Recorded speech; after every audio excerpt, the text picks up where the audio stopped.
आज की क्लास में हम टेक्नोलॉजी वाइज फॉन्ट के टाइप पे बात करेंगे। टेक्नोलॉजी वाइज फॉन्ट की 4 टाइप है: bitmap font, PostScript font, true type font और ओपन टाइप फॉन्ट। मैं हूं आपकी टीचर मुबीना बारी और आप देख रहे हैं एफर्ट फॉर सक्सेस। मज़ीद वीडियोस और अपडेट के लिए आप हमारी वेबसाइट विजिट कर सकते हैं। इसके अलावा आप हमें हमारे फेसबुक पेज पर भी फॉलो कर सकते हैं। फॉन्ट राइटिंग स्टाइल को कहते हैं। जिस अंदाज से भी लिखा जाता है, जिस डिजाइन में लिखा जाता है, वो फॉन्ट होता है। और दुनिया में बहुत से फॉन्ट हैं जिनमें लिखा जाता है और इंसान ने गार के दौर से ही लिखना शुरू कर दिया था, जिसका अंदाजा केव पेंटिंग से लगाया जा सकता है। पुरानी केव्स में बहुत सी पेंटिंग मौजूद है और उसके साथ बहुत सी राइटिंग मौजूद है। उसके बाद इंसान ने जब थोड़ी तरक्की की तो वो मुख्तलिफ अशिया पे लिखने लगा और इंसान ने दरख्त के पत्तों पे लिखा, दरख्तों की छाल पे लिखा और यहाँ तक कि जानवरों की खाल को लिखने के लिए यूज किया।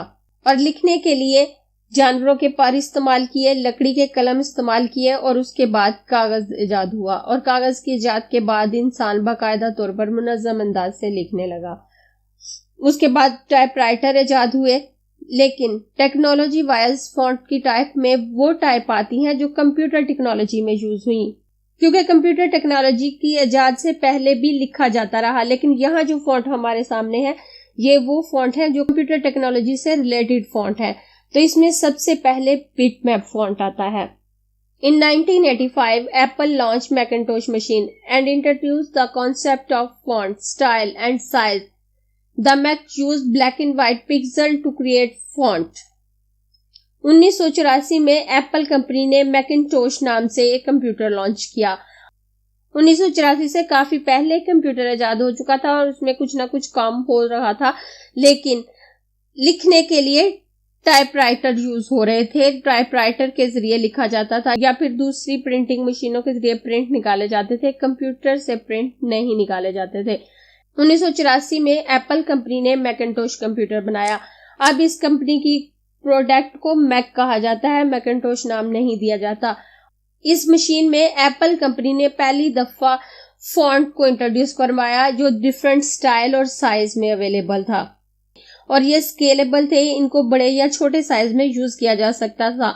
और इस फॉन्ट को बनाने के लिए black and white pixel use किए गए थे। ये पिक्सल बेस्ड फॉन्ट था, इसलिए इसको बिटमैप फॉन्ट कहा जाता है। लेकिन इस फॉन्ट को अगर बहुत बड़े पैमाने पर स्केल किया जाए, बहुत बड़ा करके यूज किया जाए, तो इसकी क्वालिटी खराब हो जाती है क्योंकि ये पिक्सल फॉन्ट है। और अगर मैं इस फॉन्ट को जूम करके दिखाऊं आपको, तो आप इसके पिक्सल इजीली देख सकते हैं। यहाँ आपको वाज़िया तौर पे नजर आ रहा है कि ये फॉन्ट पिक्सलेट हो रहा है।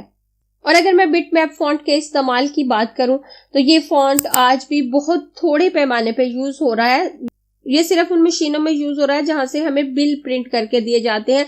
जैसे आप जनरल स्टोर से बिल लेते हैं या किसी बेकरी से बिल लेते हैं या किसी शू शॉप से बिल लेते हैं। डिफरेंट शॉप में जब आप बिल लेते हैं तो उस बिल पे गौर कीजिएगा, उसमें फॉन्ट बहुत छोटे छोटे डॉट की सूरत में लिखा होगा और ये बिटमैप फॉन्ट है।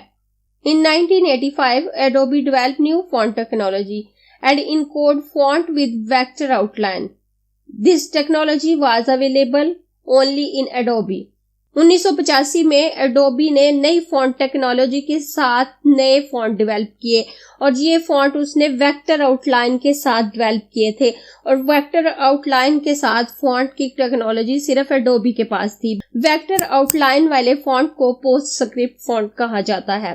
पोस्टस्क्रिप्ट फॉन्ट की फिलिंग पिक्सल बेस्ड थी, जबकि इनकी आउटलाइन वेक्टर थी, जिसकी वजह से ये ज्यादा स्केलेबल थे। इनको जितना भी बड़ा कर ले, ये अच्छी क्वालिटी में हमें शो होते थे। इनके कॉर्नर बिल्कुल स्मूथ थे। जैसे अगर मैं इस फॉन्ट को आपको जूम करके दिखाऊं तो आपको इसके कॉर्नर स्मूथ नजर आएंगे, इसके कॉर्नर पे कोई कट आपको नजर नहीं आएगा।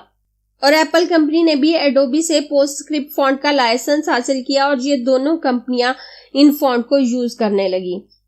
In 1919, Apple decided to develop their own outline font as a competitor of Adobe.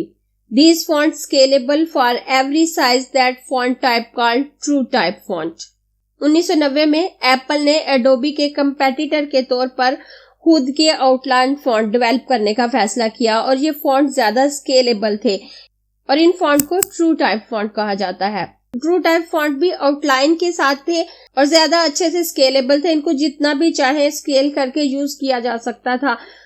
उसके बाद माइक्रोसॉफ्ट ने ट्रू टाइप फॉन्ट का लाइसेंस एप्पल से हासिल किया और माइक्रोसॉफ्ट विंडो के 3.1 वर्जन्स में पहली दफा फॉन्ट को इस्तेमाल किया गया। उसके बाद एप्पल सिस्टम और माइक्रोसॉफ्ट विंडो सिस्टम के अलावा लिनक्स वगैरह में भी ये फॉन्ट इस्तेमाल होने लगे। अगर मैं ट्रू टाइप फॉन्ट की बात करूं तो इसके साथ बहुत ज्यादा एक्स्ट्रा फीचर हमें नहीं मिलते। ये जिस जाहिरी शक्लो सूरत के साथ हमारे सामने होते हैं ये उसी तरह से यूज होते हैं। इनको स्केल किया जा सकता है और बहुत से फॉन्ट के साथ कोई एक्स्ट्रा फीचर नहीं आता। बहुत थोड़े ट्रू टाइप फॉन्ट है जिनके साथ लाइट, रेगुलर, बोल्ड वगैरह के फीचर्स आते हैं। नॉर्मली इनके साथ कोई एक्स्ट्रा फीचर नहीं होते, ये सिंगल फॉन्ट ही होते हैं। जैसे इस फॉन्ट में अगर मैं टी को सिलेक्ट करती हूँ तो हमारे पास कोई एक्स्ट्रा फीचर हमें नजर नहीं आ रहा। अगर मैं इस पूरे टेक्स्ट को सिलेक्ट करूं तो भी कोई एक्स्ट्रा फीचर नजर नहीं आएगा। अगर मैं ये नीचे वाले फॉन्ट को सिलेक्ट करती हूं तो इसके साथ भी कोई एक्स्ट्रा फीचर नहीं है। ट्रू टाइप फॉन्ट की एक्सटेंशन TTF है। अगर आप कोई भी फॉन्ट यूज कर रहे होते हैं तो उसके साथ या तो TTF लिखा होता है या OTF लिखा होता है या जस्ट TT और OT लिखा होता है। अगर किसी फॉन्ट के साथ TT लिखा हो या TTF लिखा हो तो वो ट्रू टाइप फॉन्ट होगा। और ये फॉन्ट आज भी यूज हो रहे हैं और ये एप्पल कंपनी में भी यूज हो रहे हैं, माइक्रोसॉफ्ट विंडो सिस्टम में भी यूज हो रहे हैं, एडोबी वाले भी इनको यूज कर रहे हैं, लिनक्स वगैरह तमाम सिस्टम में ये फॉन्ट यूज हो रहे हैं। In 1997, Microsoft and Adobe jointly developed a new font and allowed PostScript font to be a part of TrueType font, and adding some intricate data structure and prescribed typographic behavior. 1997 में Microsoft और Adobe ने मिलकर नए font develop किए। इन्होंने न सिर्फ PostScript और ट्रू टाइप फॉन्ट फॉर्मेट को इकट्ठा किया बल्कि इसमें मजीद इंट्रिकेट डाटा स्ट्रक्चर को भी ऐड किया ताकि ये मजीद अच्छे से टाइपोग्राफिक बिहेवियर को शो कर सके और ज्यादा आर्टिस्टिक तरीके से यूज हो सके। इन फॉन्ट को उन्होंने ओपन टाइप फॉन्ट का नाम दिया। ओपन टाइप फॉन्ट की एक्सटेंशन OTF है। और अब जो फॉन्ट सबसे ज्यादा यूज होते हैं वो ओपन टाइप और ट्रू टाइप है। पोस्टस्क्रिप्ट फॉन्ट और ट्रू टाइप फॉन्ट को मिलाकर ओपन टाइप फॉन्ट बनाए गए हैं, इसलिए अब बहुत कम पोस्टस्क्रिप्ट फॉन्ट अलग से आते हैं। ज्यादातर ये दो टाइप के फॉन्ट होते हैं, ओपन टाइप और ट्रू टाइप। पोस्टस्क्रिप्ट भी बहुत कम मिकदार में मौजूद होते हैं लेकिन ज्यादा नहीं। ओपन टाइप फॉन्ट में हमें एक फॉन्ट के बहुत से एक्स्ट्रा फीचर मिलते हैं। वो फॉन्ट हमारे पास लाइट में भी होगा, रेगुलर में होगा, बोल्ड में हो सकता है, कंडेंस में हो सकता है, एक्सपेंड में हो सकता है। डिफरेंट फॉर्मेट के साथ वो एक फॉन्ट हमें मिलता है। उसके अलावा भी उसके अल्टरनेट कैरेक्टर मौजूद होते हैं। हम कोई भी ग्राफिक डिजाइनिंग सॉफ्टवेयर यूज करें उसके साथ हमारे पास कुछ फॉन्ट फ्री में आते हैं। चाहे हम कोरल ड्रा यूज कर लें, चाहे हम फोटोशॉप यूज कर रहे हो, इलस्ट्रेटर यूज कर रहे हो, इन डिजाइन कर रहे हो, इनके साथ कुछ फॉन्ट आते हैं। जो फॉन्ट फ्री में हमारे पास आते हैं उसमें जो ओपन टाइप फॉन्ट होते हैं उसमें ज्यादातर फ्री फीचर्स यही होते हैं कि वो फॉन्ट हमारे पास light, bold, italic, expand, condense, black वगैरह के फॉर्मेट के साथ आते हैं। लेकिन अगर हम पेड फॉन्ट लेते हैं तो उसके साथ हमें एक्स्ट्रा अल्टरनेट कैरेक्टर भी मिलते हैं जिन्हें हम यूज कर सकते हैं। अगर मैं इस टी को सिलेक्ट करती हूँ तो यहाँ ये मेरे पास छोटा सा ट्रायंगल आ जाता है। जब हम ट्रू टाइप फॉन्ट को सिलेक्ट करते हैं तो उसके नीचे कुछ भी नहीं आता, लेकिन जब हम ओपन टाइप को सिलेक्ट करते हैं तो उसके नीचे हमें छोटा सा ट्रायंगल नजर आ जाता है। अगर मैं इस पे क्लिक करूं तो इसके अल्टरनेट कैरेक्टर मुझे मिल जाएंगे। इस टी को मैं इस तरह से भी लिख सकती हूँ और इस तरह से भी लिख सकती हूँ। उसके बाद अगर मैं इस F को सिलेक्ट करती हूँ और F को सिलेक्ट करने के बाद मैं इस ट्रायंगल पे क्लिक करूँ तो यहाँ मेरे पास इसके दो स्टाइल मौजूद हैं। इसे मैं इस स्टाइल में भी लिख सकती हूँ और इस स्टाइल में भी। और ये फॉन्ट जो मैं यूज कर रही हूँ ये कन्फर्मेबल नाम से है।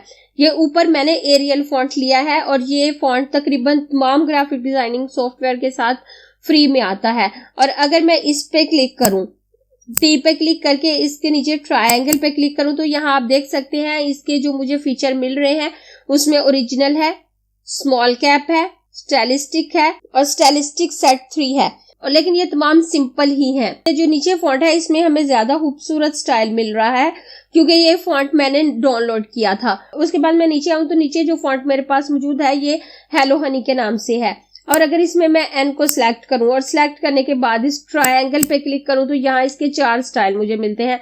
मैं इसे इस स्टाइल में लिख सकती हूँ, इस स्टाइल में लिख सकती हूँ, ये स्टाइल है, ये स्टाइल है। और अगर मैं इस स्टाइल पे क्लिक करूं तो आप देखें मेरे एन के साथ ये खूबसूरत हार्ट शेप ऑटोमेटिकली बन के आ गई है। मुझे इसके लिए कोई ज्यादा मेहनत करना नहीं पड़ी। अगर वैसे हम अपने फॉन्ट को इस तरह से डिजाइन करने लगे तो हमें बहुत ज्यादा मेहनत करनी पड़ेगी और इतना परफेक्टली डिजाइन भी नहीं कर पाएंगे। लेकिन जी हाँ, ओपन टाइप फॉन्ट के एक्स्ट्रा फीचर को यूज करते हुए जस्ट वन क्लिक से हम खूबसूरत से खूबसूरत डिजाइन बना सकते हैं, वो डिजाइन जो उस फॉन्ट के साथ आए होते हैं। जो हम पेड फॉन्ट लेते हैं उनमें तकरीबन तमाम अल्फाबेट के अल्टरनेट करैक्टर मौजूद होते हैं। हो सकता है कुछ अल्फाबेट के लिए अल्टरनेट करैक्टर मौजूद ना हो, लेकिन ज्यादातर अल्फाबेट के साथ अल्टरनेट करैक्टर होते हैं जब हम पेड फॉन्ट लेते हैं। और अगर आप पेड फॉन्ट नहीं लेना चाहते तो आप गूगल पे डिफरेंट साइट पे सर्च करके भी फॉन्ट हासिल कर सकते हैं। वहां पर्सनल यूज के लिए फॉन्ट आपको फ्री में मिल जाते हैं। अब जैसे मैं इस एफ को सिलेक्ट करूं और सिलेक्ट करने के बाद इस पे क्लिक करूं और क्लिक करने के बाद इसकी शेप कुछ इस तरह से कर दूं तो आप देखें ये पहले से ज्यादा खूबसूरत लग रहा है।